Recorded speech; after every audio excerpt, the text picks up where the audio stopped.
Hola, hola, and buenos dias, GnGs. My name is Trekkw2ks, and welcome to Weekend Crypto, brought to you here on the Gentleman of Crypto YouTube channel, aka the network, aka Crypto Death Row. I mean, we got a lot of folks who cover a lot of different aspects of this thing we now call the blockchain crypto industry. If you don't know, I am Trekkw2ks. The basic idea here is I cover news that happens between the Friday evening and the Sunday. In the ideal scenario, I stay away from speculative kind of news topics. Not to say that, there isn't somebody besides King and Zay on this network that covers the more speculative things happening in the space. It just is that for me, I'm not a price talk kind of person. And I try to bring more of the let's talk about the business things happening. Let's talk about the international news announcements as well as the technical things that are going on within the space. This weekend actually was kind of weird for how many non-technical things happened, or at least what was reported by the time I'm doing all of this together, because it pops out at 08 in the morning on a Monday to start the day off, right? And then it gets into the Stacks Brothers after me, and then it's King and Zay live at the tennis shower. If you don't know, I'm just giving you the heads up. So I got a couple of stories. I dropped one or two things just for the sake of time, not trying to do like I did the other day where I had my king moment and ran like more than 40 minutes. Sorry about that. But nonetheless, I do appreciate the folks who are coming back. I do appreciate the folks who are tapping in. And taking what I'm saying is not just like, oh, the dude's just rambling on and talking nonsense. Granted, I know I can ramble. I understand that. I'm not even gonna cap on that. But how I approach this, and I was thinking about this earlier when I was like going through some of the stuff.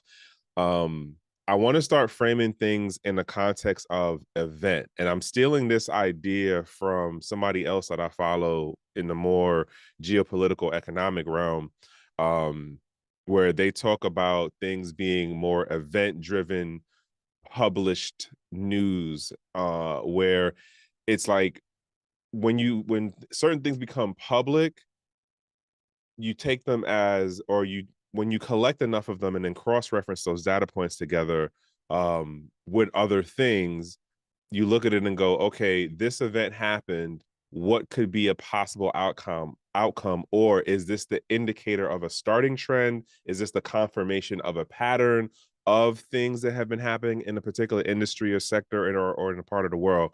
And so I'm gonna start framing things in that concept. I stole that from the Sirius, what is it? Sirius Report, which is Ken Sturgeon and Paul.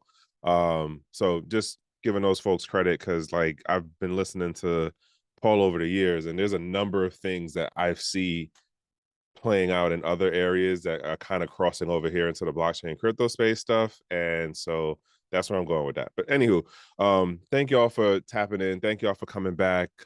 Thanks for the folks who share. Thanks for the folks who leave the comments. Thank you to the scammers. I appreciate all of y'all. So let's jump into this first story.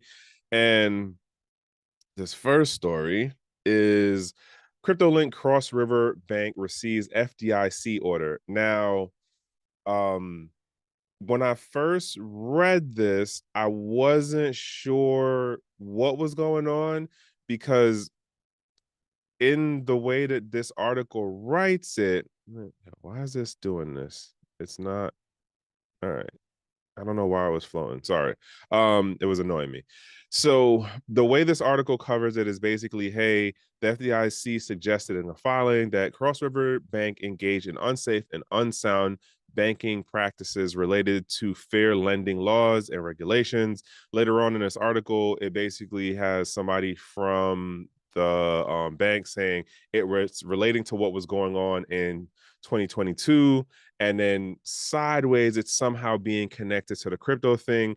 Just want to point out here, Cross River Bank is known to serve and work in various crypto companies, including crypto exchange Coinbase and USDC issuer Circle. Now, I highlighted that for a reason.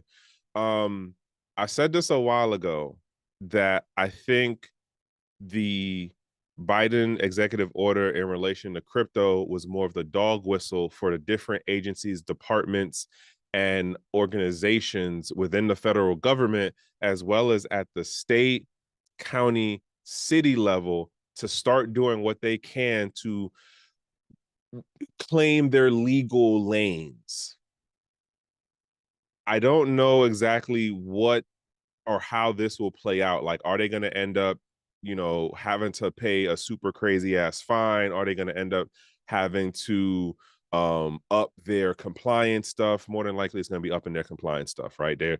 And it almost seems like there's a, hey, you need to stop messing with that crypto stuff. Notice again, Coinbase is being mentioned in this. We already see what's going on with Coinbase and um what's his name is trying to look like publicly, in my opinion. Do remember, I'm not a CPA, I'm not a lawyer, I'm not a financial advisor. I'm just some guy on the internet who happens to be talking about stuff related to blockchain and crypto. More so about, I just been around for a while, so I kind of have seen patterns and trends. I'm not telling you you have to be in this space. I'm not even telling you to pay attention and take what I say as 100% word is bond serious, right? You always got to remember to do your own due diligence, your own due research. You have to make it make sense to you.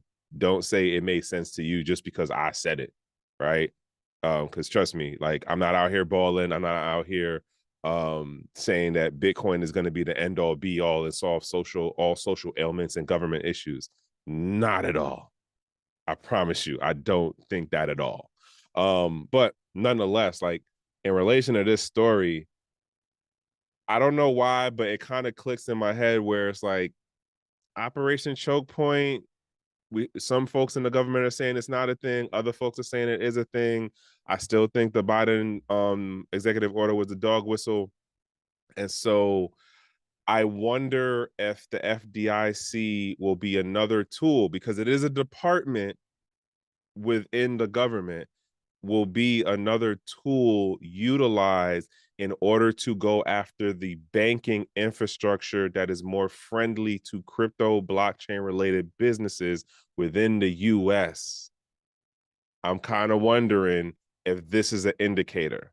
Again, event driven, as far as like, haven't heard a story like this before where the FDIC issued out something to a crypto friendly company. Just saying. Jumping into this next joint. Um, so this happened, and like, again, there wasn't really technical news, but it was like there were things that were covered that I'm like, all right, what? I don't know if I'm missing something, or I don't know if I'm just overthinking, or yet like maybe, all right, here's these early trends and things. This in particular is more about IP copyright stuff, right? So what's in the name? Lens Protocol swiftly rebrands scaling solution for bonsai to momoka. Yeah. So here's where I was kind of lost, and I was thinking about something the other day, and let me read through this first two bullet point highlights, right? The developer of Lens Protocol renamed their new scaling solution from Bonsai to Momoka just a day after launch. So it launched, I think it was on Thursday. They ended up doing the rebrand naming thing on Friday. So the rebranding aims to prevent potential trademark issues with a similarly named project in the crypto space. I'm gonna run through the highlights, and then I'm gonna throw some other little details in there. So the team announced on Twitter Spaces session yesterday that the product is now called Momoka, sorry, just a day after the initial launch. So here's where to get into this, right?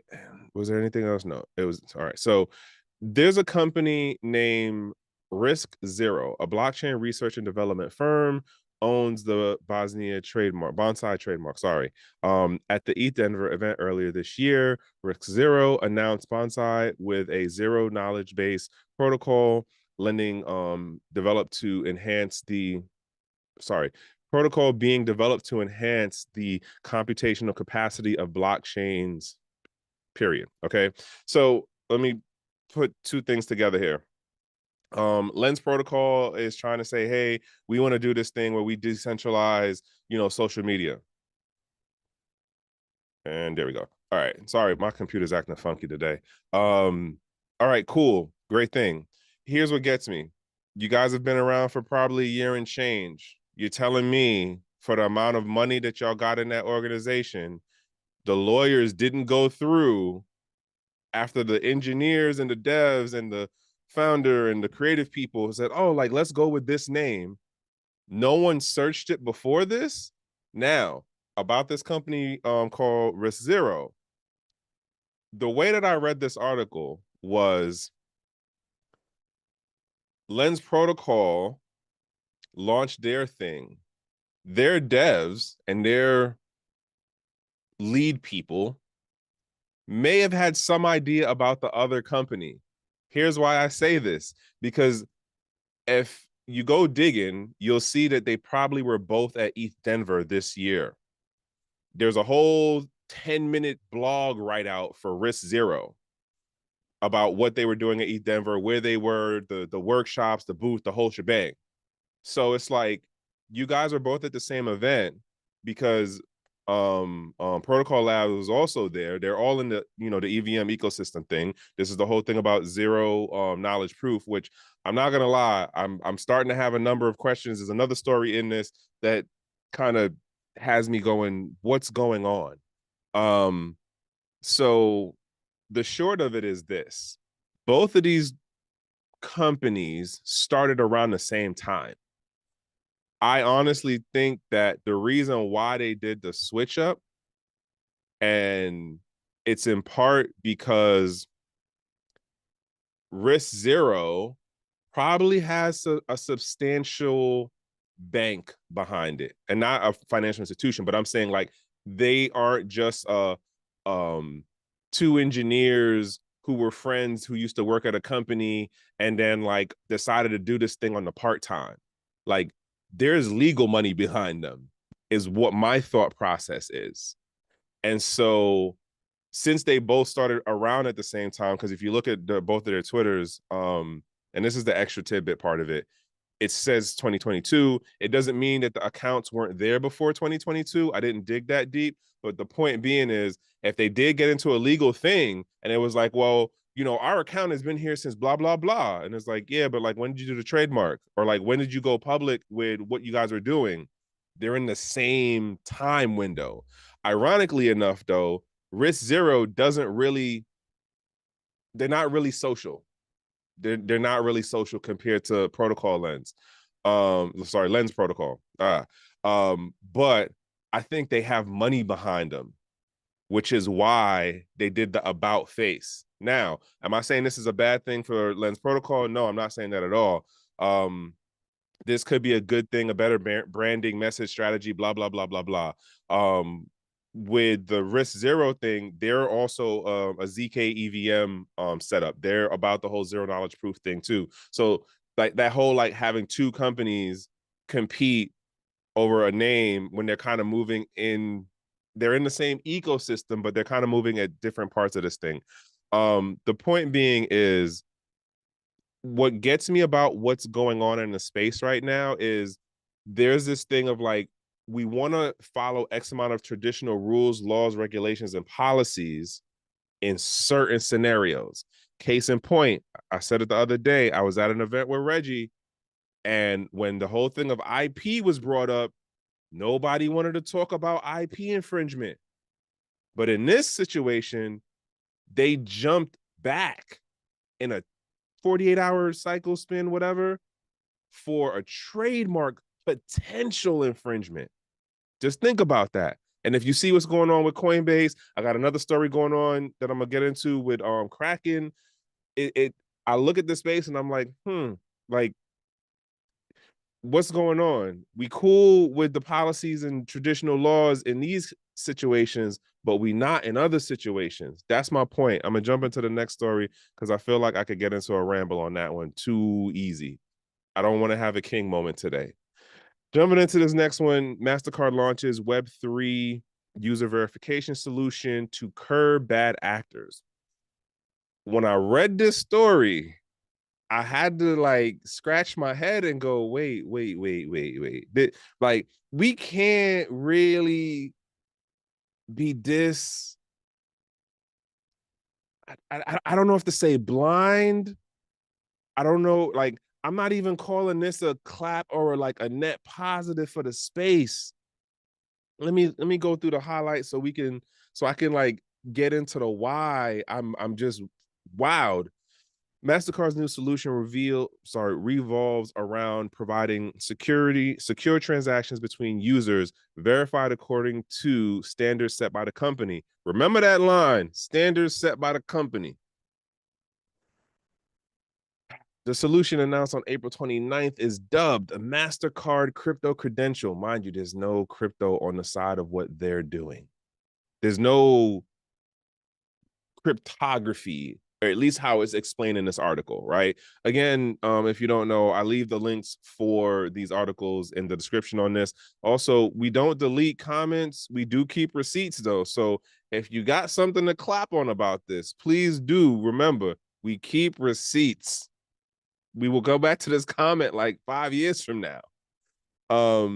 So this is their announcement. Watch this video. I watched the video. Y'all know how YouTube is. I'm not gonna end up playing that like that, but you can definitely see the link, follow to the Twitter post and all that fun stuff. There is no mention of KYC. Let me get up close on this. There's no mention of KYC in this whole article. There's no mention of KYC within the promo video that they have. But the idea is you are either in an already KYC environment, because they're working with KYC wallets, and you're already dealing with MasterCard. If you have a MasterCard that you use on something, like in that regard, you're already in the KYC part of it, right? Here's the thing that gets me. Oh wait, what happened just now? Okay, there we go. Where is it at? Where is the other thing? This part. As such, even if bad actors, why is this doing this? Why? All right. All right, I can't right now. So okay. As such, even if bad actors slip through the cracks and obtain a unique identifier, MasterCard can move quickly to revoke verification if they have found if they have been found to have engaged in nefarious activity. The firm named a long list of partners behind the solution. On the wallet side, MasterCard has teamed up with crypto wallet providers Bit2Me. I don't know Bit2Me. I don't know Lirum. I don't know Mercado and Mercado Bitcoin. I don't know that one. I know Uphold, and I know Uphold been KYC since like day one. And they want all your business on Uphold. Like all your business. Um, here's the point of where I'm going with this. They're literally trying to charge you on something where you already have the ability to transfer crypto as well as like equaled assets of the USD. So USDC, UST, like you can already do that in self-hosted wallets on your own. This is definitely another choke point in the crypto financial interaction space. Some folks might see this as a good thing because they run with that whole it's about, stopping terrorism and bad actors and blah blah blah blah blah. If that's your cup of tea, cool. I'm not telling you nothing new if that's what you want to run with. But for the folks who are looking at digital agency, economic sovereignty, digital sovereignty, this is not your friend. If you're looking at this new partnership integration thing, this new product, this is not your friend if you're coming from the thought process of digital agency, economic agency or sovereignty, digital economic sovereignty. If you're coming from those two camps or that thought process itself, this is not your friend.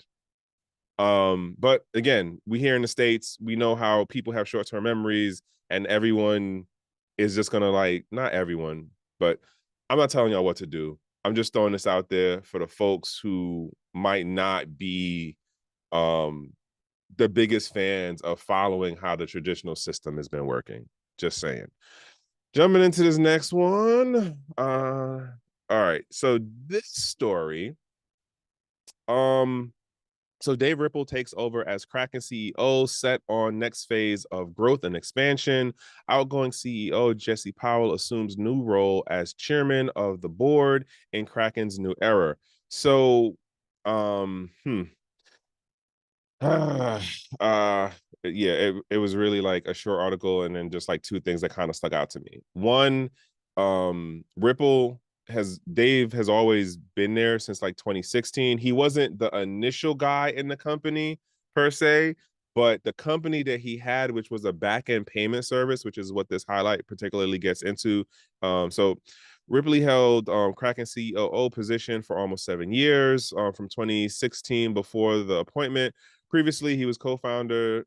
He co-founded and was the CEO of block firm Gildera, which Kraken bought out in 2016. So basically, like he starts the Gildera thing, which is like a back end, um, um, um, it's a back end infrastructure for dealing with like traditional finance and being able to do some, buying and selling the crypto stuff, right? He sells that company over to Kraken, and then they bring him on board as the COO. This almost sounds like it's one of those like promise, deals that was worked out how many years ago, and then like now it comes full fruition. The point of why I brought this story up is if you've been in the space for any amount of time, like Kraken definitely had its heyday. It was popping. King and Zay talk about it all the time. Um, the thing with it is, I think for what they're going to try to do as they push to um move through the changing legal landscape of the American space, right? The American jurisdiction, they're they're probably going to start doing some things where Jesse as the face wouldn't be the most conducive. That's the bottom line of it. Like this is them trying to still maneuver through the changing legal landscape, doubling down on some of the things that they've done, like getting their bank license thing in Wyoming, and they've done a number of other things too. And so um yeah, like so this is what I'm talking about as far as like the event driven thing.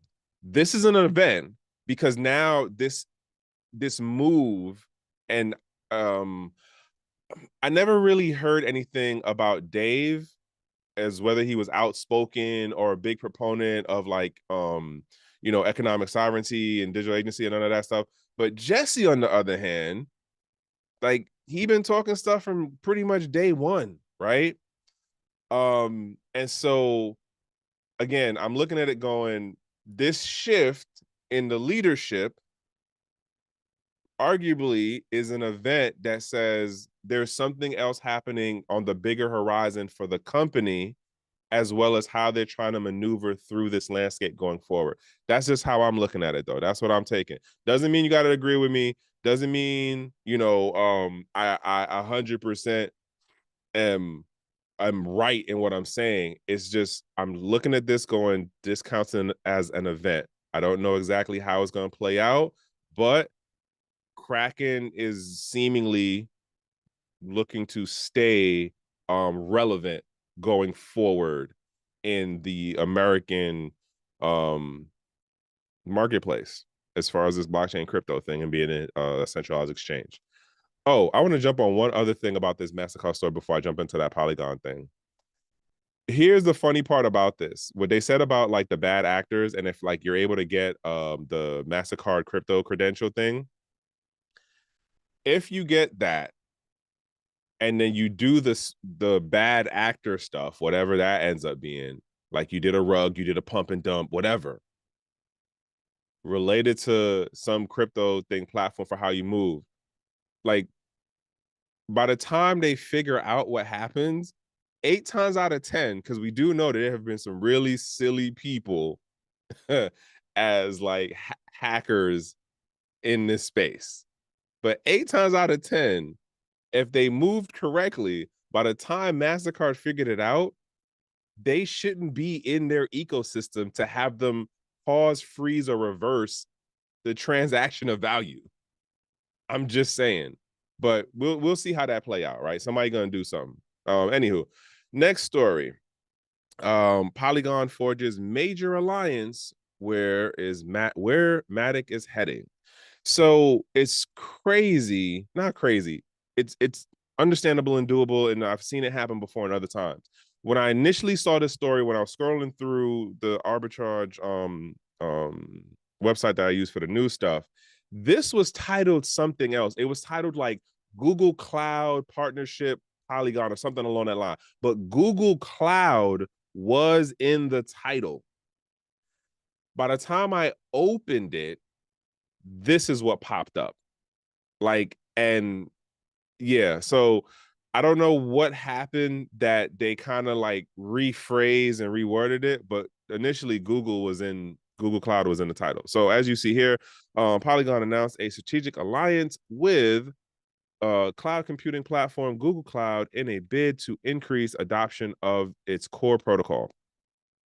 All right, so Polygon claimed that the collaboration will help in enhancing the scaling capabilities of Polygon ZK EVM. Matic's open interest decline, signifying decreased interest in derivatives market. Like, I feel like that was just like a that the speculative talk about the open interest thing is whatever. Like, then they hit you, oh, there's a chart, look, there's numbers, whatever on that. So this is where my attention goes to. Polygon announced a strategic alliance with Google Cloud in a bid to increase adoption of core protocols. I'm actually kind of wondering, why is it that we're not using the word partnership? And part of me is wondering if it's because this is just a trial run period. And if you say partnership, is it an official partnership, which means you have a more longer term deal? So I'm kind of curious on why the word or phrasing of alliance versus partnership. Considering that you're trying to integrate these technologies together, right? These technology stacks together. So as part of the deal, Google Cloud will provide its infrastructure and developer tools to make it easier for users looking to build and launch Web3 products in the Polygon ecosystem. So again, I do leave the links for these in the description. You can always follow up on stuff. Um, let me just get to this part. Google Cloud will become the strategic cloud provider for all protocols, including Polygon POS, Supernets, and ZK EVM. Additionally, Google Cloud will integrate its fully managed node hosting service, blockchain node engine into the ecosystem. This will help developers to overcome the hassle of maintaining their own POS nodes, which is proof of stake nodes. Okay. Moreover, Polygon claimed that the collaboration will help in enhancing the scaling capabilities of the recently launched Layer 2 solution, ZK EVM. As per the official statement, initial test two ZK EVMs, zero knowledge proof on Google's cloud resulted in faster and cheaper transactions. All right, so there's a couple of things that happened in how this was reported. Again, I didn't actually go digging extra on any of this other stuff. Bottom line is that Polygon has been increasing in fees over the time since it first launched, and that whole initial market sell of, let me get close on this, of it being, cheaper, faster, and da da da da scalability, that was marketing as per usual, because the technical people knew, hey, eventually this is going to increase in fee transactions. Eventually the volume is going to get to a point, and there's going to be a number of other things added in as features and functions that, like, we're not going to be doing the task or having these smart contracts execute at those same low 0.001 or 0.0009 cost. Okay, So that's one thing to understand. The next thing is this. I am really starting to question the number of things I'm starting to now pay attention to and seeing zero knowledge proof integrations, right? And zero knowledge proof is in part of security thing, and it's a scaling thing, right? So it helps as far as being able to have transactions get computated and stuff off chain, and then still have the ability to have the data accessible and verifiable on chain. Well, outside on chain, off chain thing. But nonetheless, I don't want to get into the weeds on it. The point being is, how does a company whose literal whole model works off of being able to track, trace, cache, and index all of the data it can collect, integrate a technology that's supposed to be about preserving privacy? Someone explain that to me like I'm a 5-year-old. Because if I think I understand what I understand about zero knowledge proof, and I think I understand the track record of Google and how even if you encrypt data in your Google Drive, it unencrypts it before it stores it and scans everything, and then it puts it into your storage drive, right? So if this is what the company does on the regular drive stuff, explain to me how this will not happen on the cloud side. And I mean, it's all cloud, but y'all get what I'm saying. Again, if we're talking about this stuff as far as like looking at digital agency, we're looking at digital sovereignty, who has access to what is being shared, how is the company that's hosting, holding, siloing your info. I cannot see, especially because technology is just not a one-stop thing. Okay. So like, just because today it works where, oh, like the level of privacy is like at a 98, in another 3 years, the way that the technology was set up today, the privacy level can go down to friggin' 68. Okay. Because the cat and mouse game of trying to get through privacy tools, and then the other part of building privacy tools, it's a continual game of back and forth. I don't know. I'm just kind of lost on this particular partnership and the things that I see going on within the EVM. Again, I'm just throwing this out there for the folks who are if you're looking at the whole thing of digital sovereignty, economic sovereignty, like true DeFi, these things to me are questionable. I'm not saying that doesn't mean it's not a good partnership or a good integration of technology, excuse me, for how these companies are trying to have longevity in this Western ecosystem, especially when I'm talking in relation to like rules and regulations for how the tech and the financial side have to work. Okay. I'm not saying it's not for that, but I'm just saying, like, you got to put these things in the bigger context of like, what does this mean in 5 years down the road? Is this level of privacy that is being sold to us now as a marketing convenience, is it really going to be that?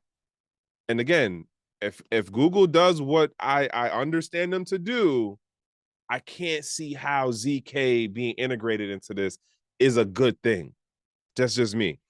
All right, so I'm gonna jump into this story. Yeah, this is actually my last story. All right, so I'm nearly under this 40. I already went over the 30. Sorry, y'all.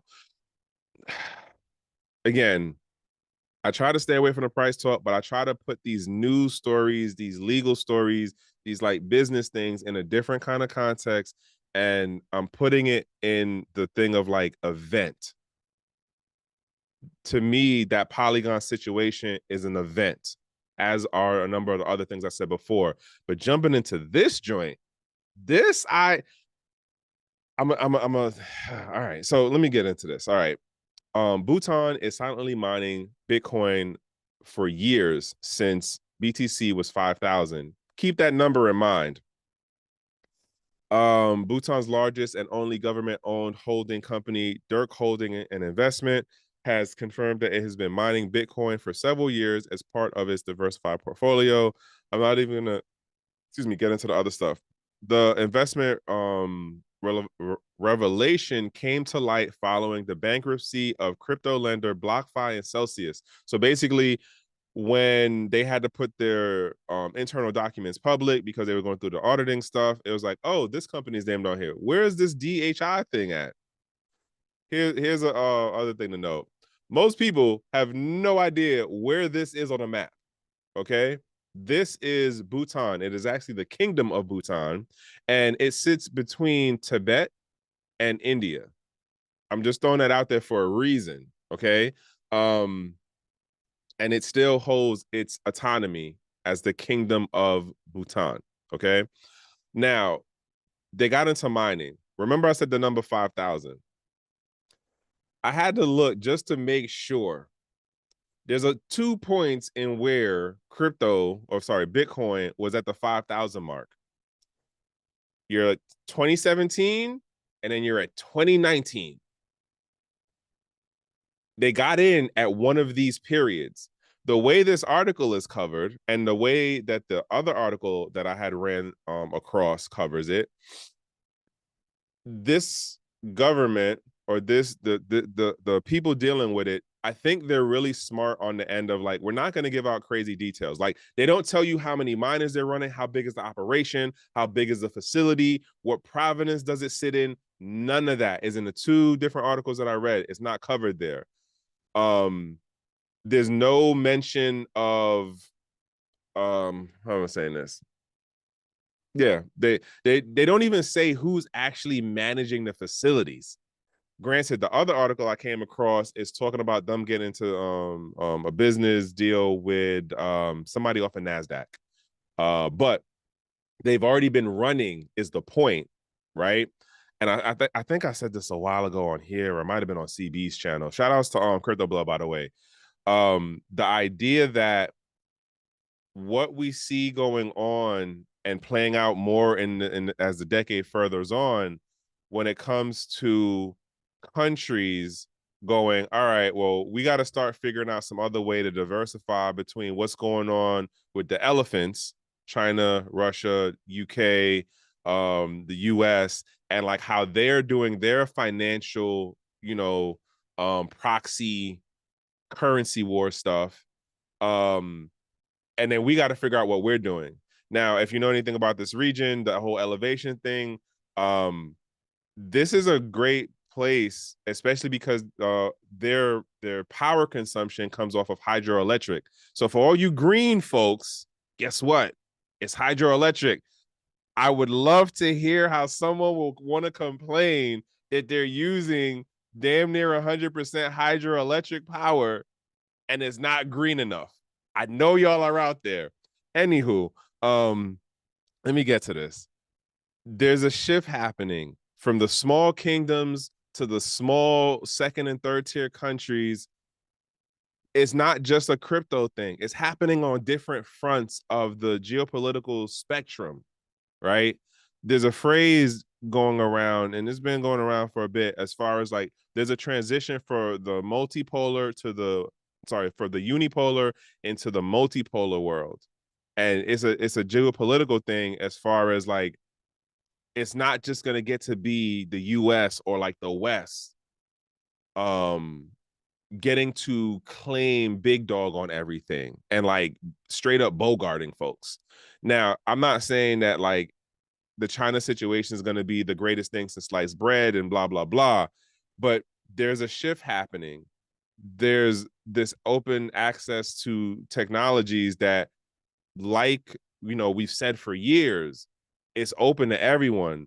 The government, the regular Joe people, like the big companies.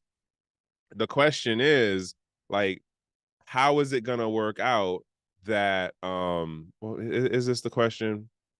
It it is, right?